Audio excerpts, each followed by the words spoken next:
Okay, so how do you lose 1 to 2 pounds a week without wreaking havoc on your metabolism and your body? Strength and conditioning coach Ray Wetterlin III knows how, and he's brought...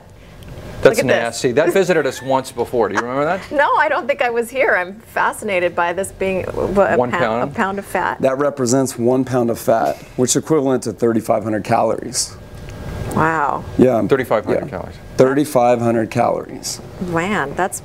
Okay, you can have that back. So we're all hungry and all of this looks really good. Where should we begin?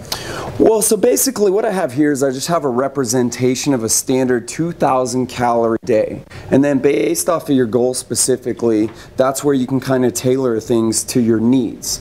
So talking about weight loss, and if we're to lose basically 1 pound a week, we need to be in a negative deficit with our body. Right. And so you need to burn 500 calories on a daily basis. The most effective way to do that is to basically police your portions, cut back by 250 calories, and be active and burn another 250 calories. And then that, at the end of the week, that'll net you 3,500 calories burned. I mean, the simple math is you just have to burn more calories a day than you're ingesting, right? Yeah. I mean, burn more calories, but it's a lot more attainable if you pair that up, obviously, with exercise, right, without a doubt. And this is the... Sorry, it's still thinking about that pound of fat. I was just like...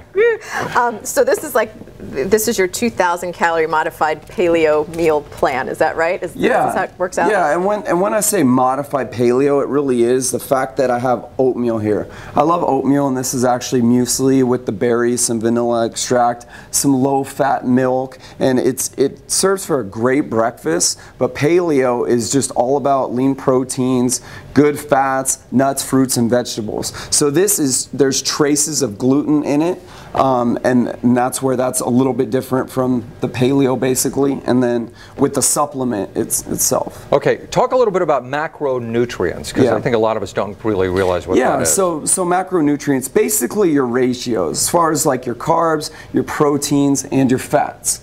So like a standard rule of thumb is like a 40-30-30 ratio, so 40% carbs, 30 proteins, 30 fats. And if you're more of an endurance athlete, then that's where you would have higher demands for your carbohydrates and everything as well. And that's where it just depends basically on your goals.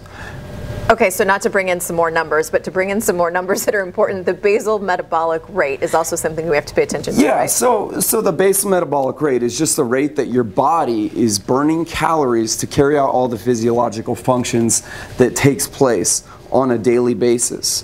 So once you can calculate and compute and figure that out, there's all sorts of calculators that can do the math for you. Then you figure out what your activity coefficient is, basically. What is that? And lots of numbers.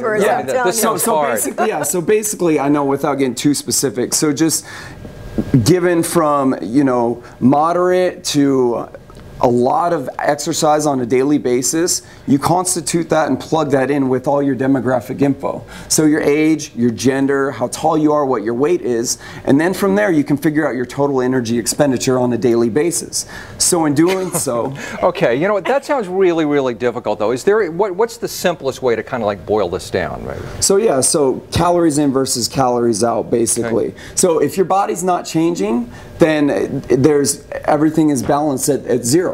If you're gaining weight, then that's where you would want to be in that deficit and start small and just cut back by your nutrients by 100 calories a day, do more exercise, and that's why also just for the plates that we have here, we're using smaller plates because that's also going to help you to police your portions. Okay. You have olives on this over here, and what is that, sun-dried tomatoes? Tuna? Yeah, so that's a low-fat albacore tuna salad, and that serves as a nice dinner there. Some good lettuce, sun-dried tomatoes, awesome stuff. And then right here, so we have basically some chicken, kale, spinach. So you're getting your superfoods, beans, which the paleo diet is not about beans, but lentils are awesome. And then almonds for a snack. There's 1 serving of almonds. I want everyone to see the representation of what 2,000 calories looks like. Okay. All right, good deal. Terrific. Thank you. All right. Thank you. Hungry? Thanks for the advice, and please leave the food. Ray Wetterlin III. Appreciate it. That does it for us. Thanks very much for watching. We'll be back Monday at 7 o'clock. Until then, have a great weekend.